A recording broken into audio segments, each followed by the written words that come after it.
Stop ruminating. There, that's the end. Just stop the video. I'm Georgia Dow, and right now we're going to go through how to stop those ruminating thoughts, those cycling thoughts that are in your head, and they could be about the regrets in the past or what could happen in the future. But those are those thoughts that you just can't get rid of. The ones that creep up on you slowly as you're trying to go to sleep and don't let you relax while you're having supper. They may be the ones that while you're watching a movie just prop up onto your head and haunt you about the past, what you should have done, what you wished you had done, what happened to you, or what could happen to you going forward. What we do to stop a rumination, a cycling thought and that's just something that just comes back over and over and over again. And lots of even bad experiences might just slowly disappear. But a ruminating or cycling thought is something that you try to put into the closet and bury in front of all kinds of other stuff. But just like a good horror film, it's coming back no matter how fast you run. You turn around and it's still there. Interestingly enough, our brain is kind of like a shelf. And we put all of our thoughts like these cans on the shelf. And some cans just keep on falling down.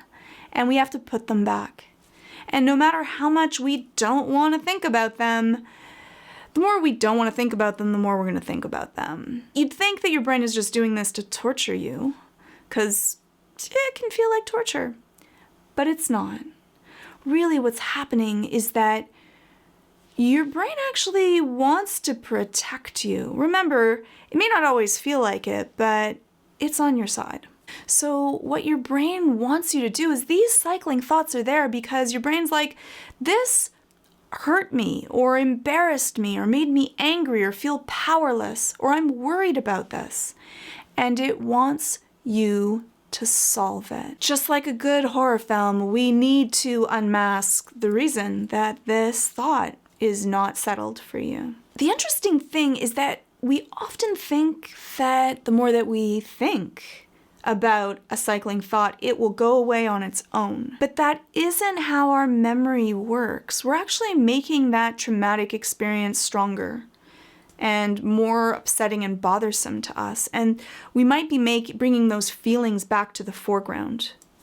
We want to restructure them, put them into a different light, give them a purpose, so we look at it from a different facet. And that's why I want you to journal it. One is that by putting it down on paper, it's no longer in your head. And I know, it's effort and I like it on pen on paper. You can journal it out by typing it, but it's more effective when it's in our own handwriting, when it's slower, when we can see it. So again, maybe we can mix the difference, do it on an iPad, but either way, writing it out is better. It gives it a place to exist outside of us. It helps our cognitive part of our brain, our thinking part of the brain, be able to analyze this situation. Now, it isn't just writing it out that's going to make you feel better. That can help to a certain extent, but also you want to validate your own feelings. Why did this hurt me so much? And the answer could be that I feel embarrassed or ashamed, or I felt powerless, or I wish I had done something different, or I worry that this could happen again. You would write that part down after you write down the situation. And in those words, with the feeling, the emotion that's there, and understanding that when we have something bad or embarrassing or we feel small, it's normal to feel bad about it. But that's not it. After that, after we go through, so we write down what, and then we write down why it bothered us. So what, then why. The next part is, what could we do if this happened again? Or if it's a negative feeling, is it true? Like if it's just, I feel stupid. I just felt stupid. I don't think it's ever going to happen again, but I felt stupid. Is that accurate? Right? Does that make me stupid? So you might put down is that true or is it not true?